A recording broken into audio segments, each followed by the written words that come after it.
سوال پوچھا گیا ہے کہ موبائل اکاؤنٹ کے اندر جو ہے وہ رقم رکھنے کی شرط پر جو انسان کو مفت منٹس ملتے ہیں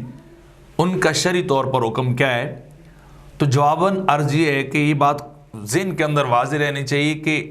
جو رقم رکھی جاتی ہے وہاں اکاؤنٹ کے اندر اس کی حیثیت جو ہے وہ شرعاً قرض کی ہوتی ہے، اور آپ اس قرض کے اوپر کسی قسم کا کوئی نفع کوئی کنڈیشن جو ہے وہ نہیں لگا سکتے، کیونکہ قرض جو ہے وہ آپ کو اتنی ہی اماؤنٹ واپس ملنی چاہیے، اور جب آپ کو ضرورت ہوتی ہے تو آپ کو کمپنی پیسے جو ہے وہ اتنے ہی جو ہے واپس جو ہے وہ کر دیتی ہے۔ تو لہٰذا یہ شرط رکھنا کہ آپ 1000 روپے رکھیں تو آپ کو یومیہ 50 منٹ ملیں گے، آپ 2000 رکھیں تو یومیہ آپ کو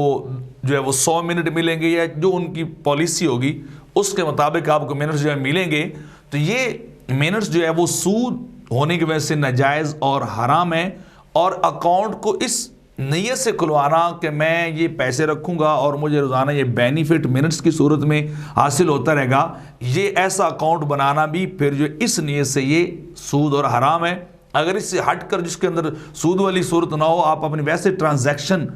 کرنے کے لیے پیسوں کو ٹرانسفر کرنے کے لیے آگے پیچھے بھیجنے کے لیے کر رہے ہیں تو وہ صورتحال جو ہے وہ ٹھیک ہوگی۔ باقی جو آپ کو کمپنی اس شرط کے ساتھ دے گی یا آپ اس شرط کے ساتھ لیں گے، وہ منٹس ہوں یا کوئی اور جیویز ہوں، وہ جو ہے حرام ہوگی، کیونکہ قرآن مجید کے اندر اللہ رب العزت نے ارشاد فرمایا احل اللہ البیع وحرم الربا،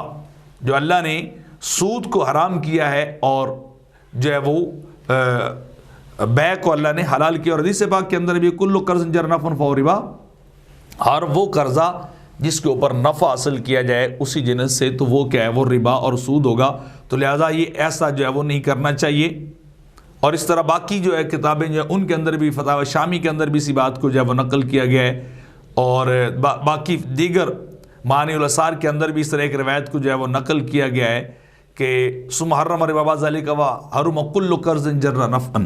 سود بھی حرام اور ہر وہ قرض جس کے اوپر آپ کو نفع لینا چاہیں وہ بھی حرام ہے۔ تو لہٰذا یہ صورت پھر حرام ہے، منٹس لینا جائز نہیں ہے۔